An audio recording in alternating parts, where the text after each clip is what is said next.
Dieu. Bonsoir à tous nos amis internautes qui sont scotchés comme ça sur la page Facebook de RAD FM, la radio des ambassadeurs de Dieu. C'est votre émission, la révélation de Christ. Voilà, la révélation de Christ, c'est une émission qui vous est diffusée tous les jeudis, 20h, 21h. Une émission où nous sommes édifiés, nous sommes également enseignés au travers des Saintes Écritures. Et il est encore là ce soir parce qu'il revient comme ça d'un moment qu'il a pris dans la présence du Seigneur. Lui, c'est le prophète Daniel Bokam que j'accueille dans ce studio. Bonsoir, prophète. Bonsoir, peuple de Dieu. Bonsoir, ma fille. J'espère que tu vas bien. Je vais bien, bon retour aussi. Gloire à Dieu. Toutes choses pour la gloire de notre Seigneur Jésus-Christ. Amen. Amen.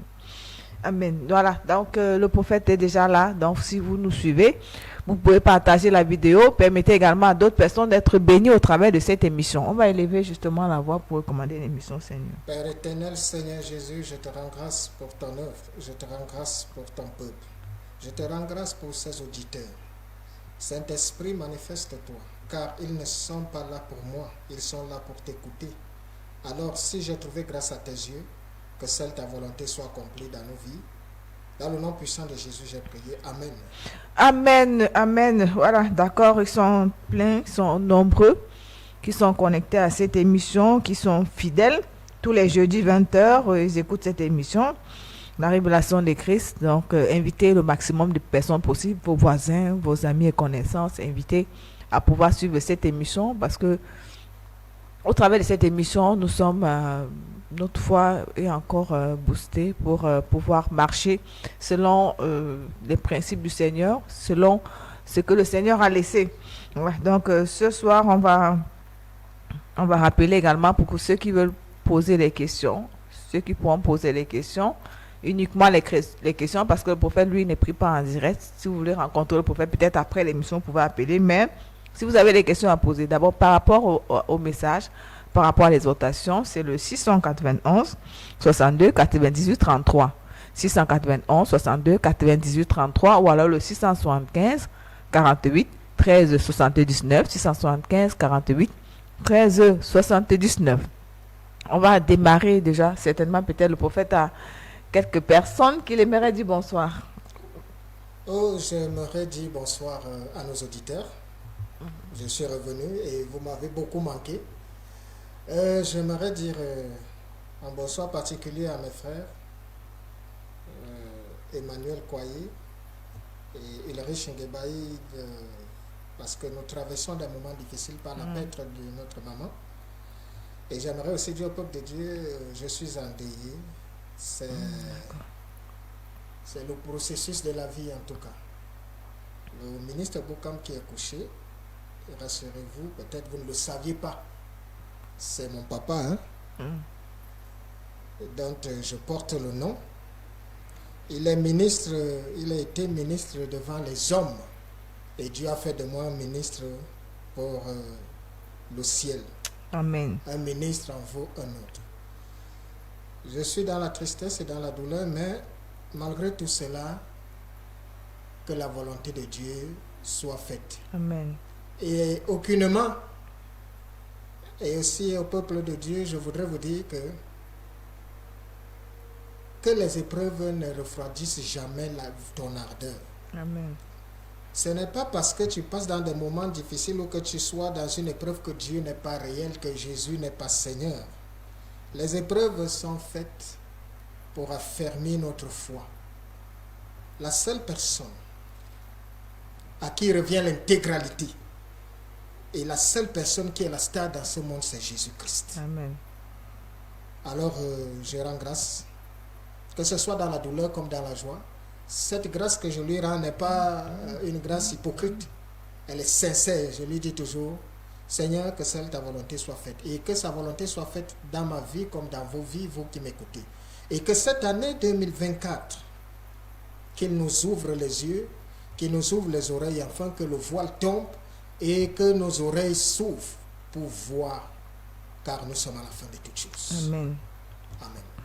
Amen, amen. Voilà, donc sentez-vous saluer comme ça ce soir. Sentez-vous saluer par le prophète qui fait son grand retour. Également à tous ceux toutes ces personnes-là qui sont endeuillées. Hein. Donc, toute l'équipe de l'émission La Révélation de Christ vous souhaite ses condoléances, ses sincères condoléances. Et nous allons poursuivre avec notre émission.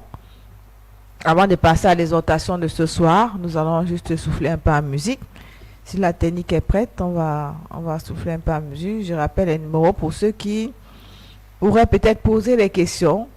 Le prophète va enseigner tout à l'heure. Il va exhorter d'abord. Si vous n'avez pas suivi quelque chose, n'hésitez surtout pas à poser des questions. Mais si vous avez suivi et vous n'avez pas peut-être la révélation, bien vous n'avez pas la signification, vous pouvez poser des questions, envoyer les SMS au 691 62 98 33, 691 62 98 33 ou alors le 675 48 13 79, 675 48 13 79. Voilà les contacts de votre émission La Révélation des Christ. C'est tous les jeudis 20h, 21h. Voilà, on va souffler un peu en musique et puis on va revenir pour l'exhortation.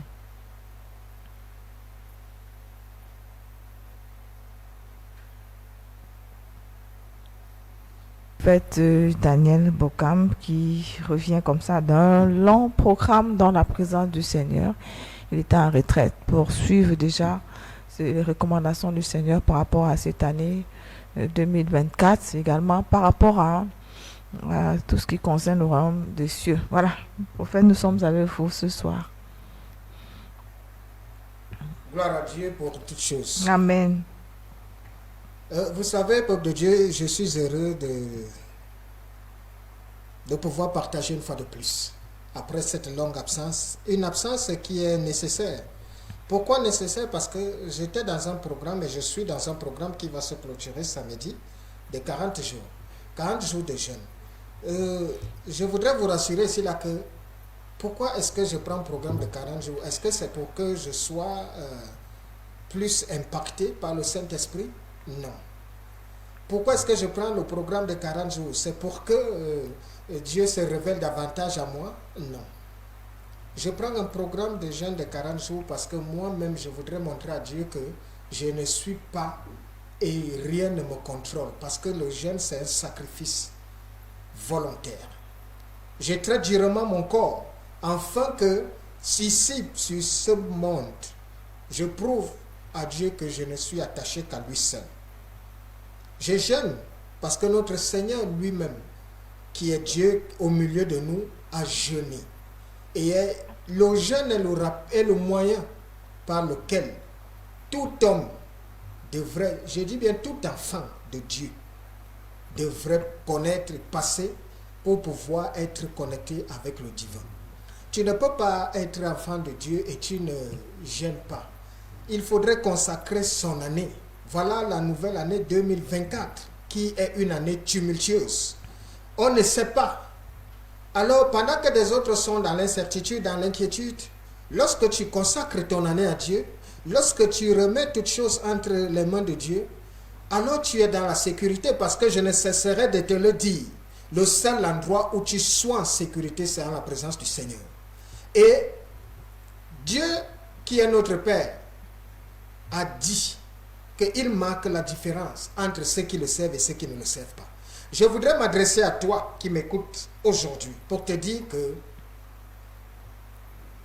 pourquoi est-ce que tu n'aimes pas Dieu? Parce qu'à la lumière de toutes choses, je voudrais qu'on se dise souvent la vérité.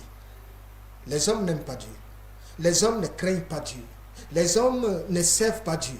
Mais tout le monde, quand tu rencontres tout le monde, c'est quand tu demandes à quelqu'un, est-ce que tu aimes Dieu? Oui, chacun, non, j'aime Dieu, je sais Dieu, je suis baptisé. Mais combien sont-ils donc qui méditent les Saintes Écritures? Tu ne peux pas être enfant de Dieu si tu ne médites pas les Saintes Écritures. Alors je vous le dis de façon claire. Tu ne peux pas prétendre être enfant de Dieu et tu dis que et tu ne médites pas les Saintes Écritures. Pourquoi? Parce que les Saintes Écritures, c'est un repère pour tout enfant de Dieu, c'est une boussole. Pour méditer, pour dire qu'on est enfant de Dieu, on doit aimer Dieu. Tu ne peux prétendre aimer quelqu'un que tu ne connais pas. Alors, pour connaître Dieu, c'est au travers des Saintes Écritures. Dans les Saintes Écritures, tu apprendras à connaître ce que Dieu aime et ce que Dieu attend de nous et ce que Dieu n'aime pas. Pour éviter que tu ne sois en conflit avec Dieu, c'est pour ça que tu médites les Saintes Écritures pour connaître quelles sont tes limites, là où tu peux aller, là où tu ne dois pas y aller. Cependant, lorsque tu ne prends pas les Saintes Écritures comme un code, comme un guide, comme une boussole, et tu viens, tu dis que tu es enfant de Dieu, alors tu te trompes toi-même. Parce que ce n'est pas les Saintes Écritures que tu apprendras à connaître que le plan de Dieu pour chacun de nous est que nous vivions longtemps sur terre. Si tu ne médites pas les Saintes Écritures, est-ce que tu sauras que les morts précoces qu'il y a tout autour de nous, c'est la désobéissance. C'est parce que nous sommes rebelles. Pourquoi? Parce que regardez comment nous les hommes on se comporte aujourd'hui. Les hommes se confient beaucoup plus en la chair. Les hommes se confient beaucoup plus dans le monde. N'aimez pas le monde, ça ne signifie pas que nous ne pouvons pas vivre dans le monde. Ne pas aimer le monde, c'est que ne vous attachez à rien. Puisque tôt ou tard, le but et le programme selon Dieu, c'est que nous devons mourir afin de revivre. Nous devons mourir pour pouvoir récolter la vie éternelle. Amen. Amen. Alors, combien sont-ils donc ces candidats potentiels pour la vie éternelle? Parce que pour pouvoir être un candidat pour la vie éternelle, c'est dans les sacrifices. C'est dans la parole de Dieu que tu apprendras à connaître ce que Dieu attend de toi, ce que Dieu veut de toi. Parce que tout enfant de Dieu doit avoir les Saintes Écritures dans son cœur. Les Saintes Écritures doivent te guider. Ce n'est pas les Saintes Écritures que tu seras établi comme enfant de Dieu, que tu connaîtras la vérité, afin que tu sois franchi de l'ignorance. Car beaucoup sont des esclaves, beaucoup sont des prisonniers, parce qu'au lieu de se confier aux Saintes Écritures, ils se confient aux hommes de Dieu. Ne vous confiez pas à nous, nous ne sommes que des hommes. Confiez-vous aux Saintes Écritures, afin de pouvoir connaître ce que Dieu attend de chacun de nous. Lorsque Moïse a passé le fanion à Josué, qu'est-ce qu'il a donné à Josué comme fanion? Josué chapitre 1 du 7e verset au 8e. Il est écrit, fortifie-toi seulement et aie bon courage en agissant fidèlement selon toute la loi que Moïse, mon serviteur, t'a prescrite. Ne t'en détourne ni à droite ni à gauche, afin de réussir dans tout ce que tu entreprendras. Que ce livre de la loi ne s'éloigne point de ta bouche. Médite-le jour et nuit pour agir fidèlement selon tout ce qui y est écrit. C'est alors que tu auras du succès dans tes entreprises. C'est alors que tu réussiras. Peuple de Dieu, tu échoues sur la terre parce que tu ne médites pas les Saintes Écritures pour savoir que toi, tu es béni. Amen. Pour savoir que toi, tu as en toi la grâce. C'est parce que tu es ignorant et que tu ne sais pas qui tu es que tu vis comme un esclave. Et la faute à qui? La faute te revient. Parce que tu n'aimes pas les Saintes Écritures, tu ne les médites pas, tu ne prends pas le soin de t'asseoir et d'avoir une relation particulière avec Dieu. Comment prétends-tu être enfant, serviteur de Dieu sans jamais méditer les Saintes Écritures? C'est au travers des Saintes Écritures que le Seigneur te parle, qu'il me parle. Parce que dans les Saintes Écritures, il y a la volonté de Dieu pour les hommes. Et si je te demande à toi qui m'écoutes, connais-tu la volonté de Dieu pour toi? Connais-tu que Dieu a remis la terre à ses enfants? La terre, je précise, à ses enfants, pas au monde entier, pas à tous les hommes. Est-ce que tu sais au moins que lorsque tu es fidèle, Dieu sera fidèle? Lorsque tu es au service de l'Éternel, jamais il ne te laissera tomber. Ça ne signifie pas que tu n'auras pas d'épreuves. Ça ne signifie pas qu'il n'y aura pas de tumultudes. Ça signifie que malgré toute épreuve, le Seigneur est mon berger, je ne manquerai de rien. Amen. Tu ne peux pas te lever et tu passes le temps seulement à aller d'église en église à la recherche d'hommes de Dieu pour des prophéties. Je ne cesserai jamais de te dire que la prophétie n'établit personne comme enfant de Dieu. Une prophétie ne fait pas de toi un enfant de Dieu. Un miracle ne fait pas de toi un enfant de Dieu. Ce qui fait de toi un enfant de Dieu, c'est que lorsque tu pratiques et appliques les Saintes Écritures. Parce que dans les Saintes Écritures, vous connaîtrez la vérité et la vérité vous affranchira. Amen. Alors, lorsque je regarde le monde aujourd'hui, sachez une chose, il y a des gens qui ne croient pas en Dieu. Ils ont raison de ne pas y croire. Vous savez, quand des gens ne croient pas en Dieu, ils ont raison. Hein? Vous savez pourquoi ils ont raison? Parce que nul ne peut manifester que ce qui lui a été donné. Quand quelqu'un, Dieu ne s'est pas révélé à lui, il ne sait pas ce que Dieu fait. Quand il ne médite pas les Saintes Écritures, il n'a pas une relation personnelle avec Dieu. Il y a des gens qui se lèvent, qui méprisent souvent Dieu, et je vois souvent certaines personnes offusquées de voir. Non, ne vous offusquez jamais quand quelqu'un manque de respect ou insulte le divin. Pourquoi? Parce que toute personne qui sur cette terre se lève pour dire que Dieu n'est pas réel, pour dire que le Seigneur Jésus-Christ n'est pas mort et ressuscité, pourquoi vous allez vous mettre en colère? Ne vous mettez jamais en colère. Parce que observez juste, Dieu a plusieurs façons de corriger et de démontrer aux hommes qu'il est souverain. Aujourd'hui, vous allez voir quelqu'un rempli d'orgueil, de fierté, qui méprise tout le monde, qui snob. Alors quand Dieu veut lui montrer que c'est lui qui est le souverain, il l'aura malade. Vous allez voir cette personne qui hier était orgueilleuse, quand la maladie est en train de le ronger, alors à ce moment, vous le verrez confesser que Jésus-Christ est Seigneur, en faisant des compromis et en demandant à Dieu, Seigneur, si tu me guéris, je promets de te servir. Ah oui, il a fallu que tu te retrouves dans la maladie pour comprendre que Jésus-Christ est Seigneur. Et beaucoup font souvent ça. Quand il sent la mort venir, il se met à reconnaître que Dieu est souverain. Il dit non, oh mon Dieu, pourquoi m'as-tu abandonné? Mais c'est toi qui disais hier que Dieu n'est rien, non? C'est toi qui disais que Jésus-Christ c'est des fables et tout ça. Maintenant, aujourd'hui, face à l'épreuve, face à la maladie, tu invoques le Seigneur. Parce que oui, tes forces te lâchent. Parce que oui, ton orgueil est descendu. Et tu sais actuellement que le seul qui puisse te sortir de là, c'est Jésus. Quand un homme est face à la mort, regardez comment il devient tout petit et commence à demander pardon. Je demande pardon à tous ceux à qui j'ai fait du mal. Vous pensez qu'il demande pardon parce qu'il veut demander pardon?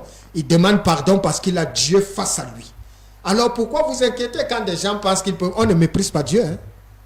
Alors peuple de Dieu, une fois de plus, je suis venu ce soir et je viendrai toujours et toujours pour te réitérer. Nous sommes à la fin des temps.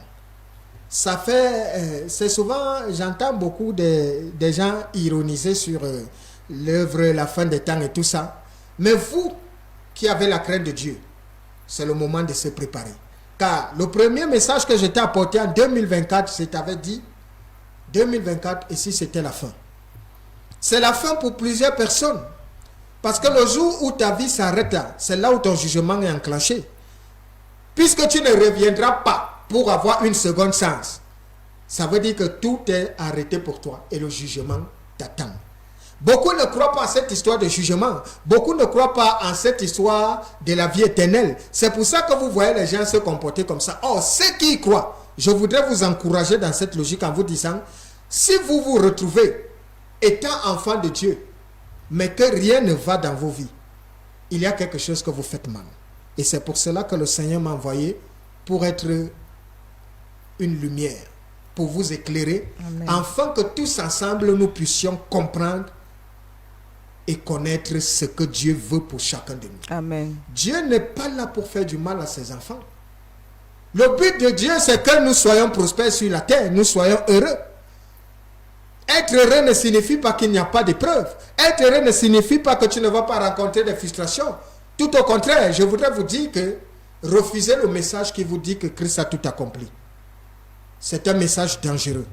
Parce qu'au même titre, je voudrais vous dire ce soir que les Saintes Écritures que vous voyez, la Bible est un livre très dangereux. La Bible est un livre dangereux.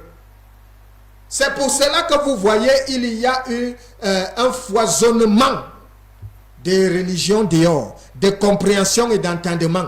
Parce que quand Dieu ne t'a pas appelé à son œuvre, toi tu auras une compréhension erronée. Tu croiras que tu es dans la vérité. Tu croiras que tu es dans le vrai. Alors que tu es en train d'aller tout droit vers le chaos. C'est pour cela que chacun ici aujourd'hui, non, nous, chez nous, notre enseignement, quel enseignement? L'enseignement est universel, les Saintes Écritures ne se contredisent pas. Les Saintes Écritures, c'est la parole que Dieu a donné à ses serviteurs. Mais maintenant, à vous aussi, je voudrais vous dire, ne limitez pas Dieu qu'aux Saintes Écritures. Parce que nous commettons souvent un lapsus en prétendant que les Saintes Écritures, c'est la parole de Dieu. La parole de Dieu, c'est ce qu'il te dit. Et ce n'est pas toujours écrit dans les Saintes Écritures. Dieu peut te dire à toi quelque chose. Donc, parce que ce n'est pas dans les Saintes Écritures, ça veut dire que ce n'est pas la parole de Dieu. Il faudrait que nous ouvrons les yeux pour mieux cerner un certain nombre de choses. Je suis venu aujourd'hui pour... une fois de plus, attirer ton attention. Nous sommes à la fin des temps, peuple de Dieu. Regarde tout autour de toi. L'espérance de vie se limite à 70 ans déjà. Dès que quelqu'un a 70 ans, la mort vient. Les gens sont en train de mourir. Pose-toi la question, où vont ces gens? Qu'est-ce qui se passe réellement? Pendant que ça se passe comme ça, ce n'est pas tout le monde qui meurt. Hein? Il y en a qui vivent longtemps, qui vivent sang et poussière. Si ceux-là peuvent vivre 100 ans, ça veut dire que tout le monde peut vivre 100 ans. Qu'est-ce qui est le problème? Alors, tout au long de cette année, nous comprendrons et nous verrons ce pourquoi nous nous retrouvons toujours en difficulté sur cette terre. Amen. Amen, amen. Merci, prophète, pour cette exhortation. Donc, je rappelle, si vous venez peut-être de tomber sur la 89.3 ou même sur cette émission sur Facebook, c'est la révélation de Christ. C'est tous les jeudis, 20h, 21h. Donc, invitez le maximum de personnes possible. Partagez la vidéo. Partagez la vidéo. Voilà. Nous allons passer dans quelques instants au message de ce soir qui a pour thème la lourdeur spirituelle.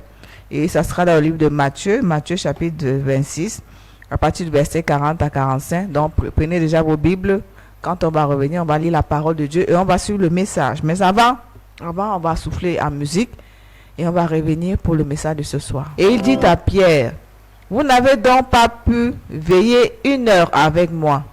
Veillez et priez, afin que vous ne tombiez pas dans la tentation. L'esprit est bien disposé, mais la chair est faible. Verset 42.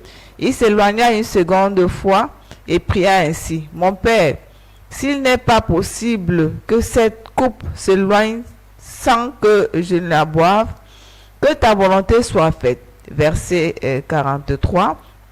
Il revint et les trouva encore endormis, car leurs yeux étaient appesantis. Verset 44, il les quitta et s'éloigna. Il pria pour la 3e fois, répétant les mêmes paroles. Verset 45, puis il alla vers ses disciples. Il leur dit: vous dormez maintenant et vous vous reposez. Voici, l'heure est proche et le Fils de l'homme est livré aux mains des pécheurs. Amen. Amen. Alors, ma fille, je te pose une question. Oui. As-tu la lourdeur spirituelle? Ou connais-tu ce que c'est que la lourdeur spirituelle? Bon, peut-être la lourdeur spirituelle, c'est... si on priait peut-être, hein, après ça a baissé, on ne prie plus intensement. Même la lecture biblique, on n'arrive pas à lire. Peut-être lorsqu'on ouvre la Bible, c'est le sommeil. Donc, même pour prier, c'est le sommeil. Je me dis que ça, c'est la lourdeur spirituelle. Voilà, il se passe quelque chose. Les disciples ont la chance d'être avec le divin. Alors, ils sont avec le divin, ça veut dire qu'ils sont dans le positif, ils sont dans le vrai. Alors, pendant que les disciples dorment, qu'est-ce que le divin fait? Il est en train de prier. Il revient, il les trouve, ils sont comment? Endormis. Et il leur demande, en leur précisant, veillez et priez afin que vous ne tombiez pas dans la tentation. Ce n'est pas qu'une tentation, ce n'est pas seulement que dans la tentation. Veillez et priez afin que vous ne soyez pas un objet pour les esprits dans ce monde. Pourquoi? Parce que pendant qu'eux sont endormis, pendant que toi qui m'écoutes, tu es endormi, qu'est-ce que tes ennemis font dans ton dos? Qu'est-ce que tes ennemis font dans ta vie? Pourquoi? Parce que le monde est tellement violent. Et dans cette violence, si tu t'endors, alors tu deviendras un objet où n'importe qui peut manipuler. C'est à cause de cela que vous allez vous rendre compte que des gens se plaignent. Et ils sont obligés d'avoir recours aux hommes de Dieu. Prophète, ma vie ne donne pas. Ta vie ne donne pas, pourquoi? Non, prophète, c'est des couches de nuit. Non, j'ai des blocages. Je suis. tout cela émane de la lourdeur spirituelle. Alors, c'est quoi la lourdeur spirituelle? La lourdeur spirituelle ici, c'est le fait de ne pas méditer les Saintes Écritures, de ne pas prier et de ne pas jeûner. Ça voudrait dire quoi? Ça voudrait dire que tout enfant de Dieu sait que pour que mon esprit soit toujours en éveil, la première des choses qui éveille ou qui réveille mon esprit, c'est la méditation. Tu dois méditer les Saintes Écritures. Voilà pourquoi nous avons lu Josué. Tu as suivi les recommandations qui ont été faites à Josué. Médite-le jour et nuit. Et avec une condition. C'est alors que tu auras du succès dans toutes tes entreprises. Alors, lorsque tu ne médites pas les Saintes Écritures, lorsque tu n'as pas une vie de prière, lorsque tu ne connais pas ce que c'est que le jeûne, à ce moment, tu t'attends à quoi? À ce moment, tu te plains que Dieu t'a abandonné, alors que Dieu te parle au travers des Saintes Écritures. C'est pour cela que vous qui m'écoutez, au lieu d'avoir une vie, une relation particulière, personnelle avec Dieu, vous préférez vous refuser à ça pour aller vous accrocher sur des prophéties. Ça se passe comment que tu aies des couches de nuit? Ça se passe tout simplement de la façon suivante. Les esprits sont en mouvement et on te trouve, tu es là comme le poulet dans le poulailler de quelqu'un. Ça voudrait dire quoi être comme un poulet? Un poulet, c'est que le fermier, il entre. Il décide de qui doit vivre, de qui va mourir. Il ne demande pas la vie. Alors toi, tu dois être sérieux dans ta relation pour que quelqu'un ne vienne pas faire de ta vie du n'importe quoi. Parce que les hommes sont foncièrement méchants et cyniques. De telle sorte que si tu n'as pas une connexion avec Dieu, ils feront de ta vie un enfer. C'est pour ça que des gens souffrent sur terre. Lorsque vous entendez des possessions, on fait comment pour posséder quelqu'un? C'est de la sorcellerie. C'est parce que celui-là a vu que tu n'es pas quelque part, tu n'es pas une autorité. Tu es lourd spirituellement. Et la lourdeur spirituelle t'entraîne dans le sommeil. Ta vie est endormie. Et c'est ça, parce que ta vie spirituelle est endormie, ta vie physique charnelle aussi prend un coup. Parce que nous sommes ce que nous sommes au travers de l'esprit. Quand ton esprit est faible, tu es dominé dans ta chair. Quand ton esprit est atteint, ta chair est fatiguée. La première chose que nous devons nourrir, c'est l'esprit. Et l'esprit se nourrit, s'entretient par la méditation de la parole. Et l'esprit projette maintenant dans la chair la faveur. C'est pour cela que quand ton esprit est en bonne santé, quand tu arrives quelque part, quand ton esprit est en éveil, on parle de faveur divine. Amen. Tu es en éveil spirituellement. Quelqu'un ne peut pas venir s'amuser n'importe comment là où tu es. Parce que spirituellement, tu es éveillé. Alors, tu ne médites pas les Saintes Écritures. Tu ne connais pas qu'il faut prier de temps à autre. Tu ne sais pas que tu dois jeûner de temps à autre. Mais tu te plains que Dieu ne t'exauce pas. Dieu t'a abandonné. Il t'a abandonné. Toi, tu as quelle relation avec lui? Il ne te connaît pas. Il ne te voit pas. C'est ça, la lourdeur spirituelle. Alors, qu'est-ce qui entraîne donc cette lourdeur spirituelle? La lourdeur spirituelle émane de l'incrédulité. Lorsque ce en quoi tu ne crois pas ne te sera jamais profitable. Si tu ne crois pas en Dieu, il ne se révélera jamais à toi. Si tu ne crois pas en lui, il ne peut pas te bénir. Dieu bénit ceux qui lui font confiance. Alors tu vas te plaindre que moi, ma vie, je ne comprends pas ma vie et tout cela. Tout ça parce que tu as une vie de doute. Le doute t'amène à avoir une lourdeur spirituelle. Pourquoi? Parce que au moment où tu vas même seulement prendre, il y a des gens, quand il est au dehors, il est à l'aise. Regardez-le dans un bar. Il peut vous finir le bar là seul. Sans même tituber. Regardez-le dans les maquis. Il est le prince. Mais prenez 5 minutes. Donnez-lui les Saintes Écritures. Dites-lui, médite juste 5 minutes. C'est à ce moment que le sommeil vient s'installer. C'est à ce moment que la fatigue vient s'installer. Pourquoi? Parce que la lourdeur spirituelle l'amène à ne pas pouvoir être connecté avec le divin.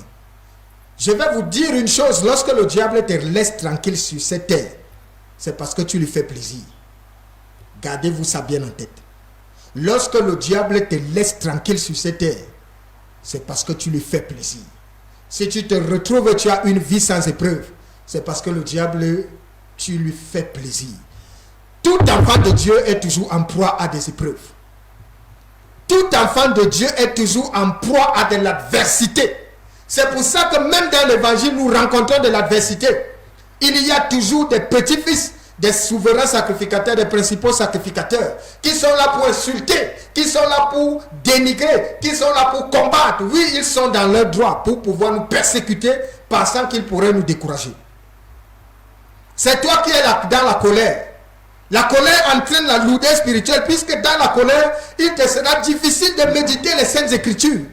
Il te sera difficile de prier parce que chaque fois que tu veux même t'approcher, alors la colère prend le dessus. Tu te mets à repenser et ton cœur est serré.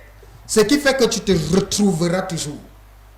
Et pendant que tu es dans cette lourdeur, dans le sommeil, qu'est-ce que tes ennemis font dans ton dos? Un matin, tu te retrouves avec une situation dans la main et tu ne sais pas comment c'est arrivé. Oui, pendant que toi tu dormais, tes ennemis ne dorment pas. Et la lourdeur spirituelle a des conséquences qui sont l'échec dans ta vie, qui sont la mort précoce, qui sont la frustration, qui sont l'enfer. Pourquoi? Parce que quand tu n'as pas une relation avec Dieu, chaque homme sur cette terre doit avoir sa relation personnelle avec Dieu. Ce n'est pas à l'église qu'on a une relation avec Dieu. On va dans les assemblées pour la communion fraternelle. Mais c'est chez toi que tu es jugé. Est-ce que vous pouvez juger quelqu'un dans une assemblée?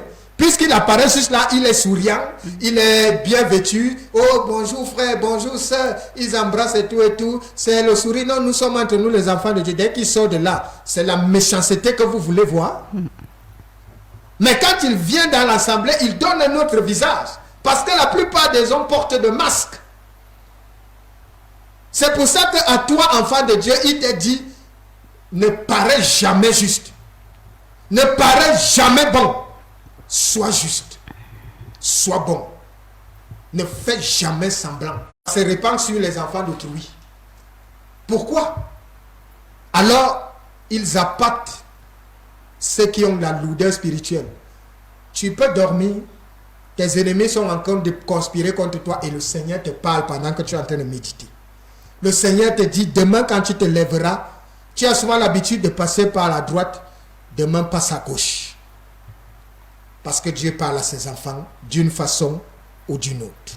Mais si tu es dans la lourdeur spirituelle, comment tu entendras Dieu te parler? Car, Ésaïe 59, non, la main de l'Éternel n'est pas très courte pour sauver, ni son oreille très dure pour entendre.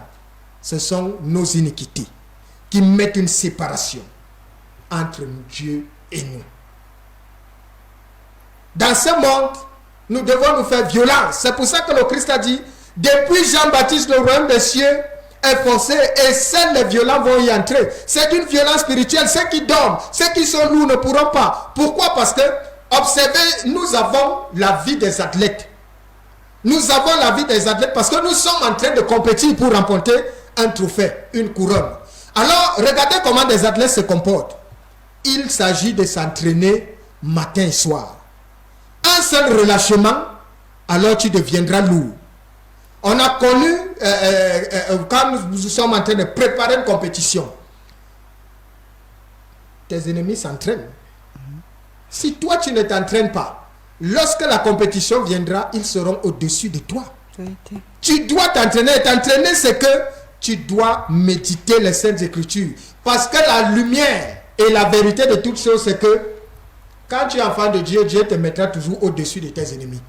Dieu ne te met jamais au même rang que tes ennemis ou en dessous de tes ennemis. Dieu te met au-dessus pour que tu puisses contrôler tous tes ennemis. C'est l'avantage d'être enfant de Dieu. C'est pour cela que c'est l'entraînement qui nourrit le sportif. Et c'est la méditation qui nourrit l'esprit. Pourquoi? Parce que comment est-ce que je dois faire pour avoir une vie spirituelle en effet? Tout commence par une discipline personnelle. Une discipline personnelle. C'est pour ça que je te dis, l'œuvre de Dieu implique des sacrifices. Et dans cette discipline personnelle, ça n'a rien à voir avec des programmes que tu as à l'église. Non, tu dois voir avant d'aller dans des assemblées un programme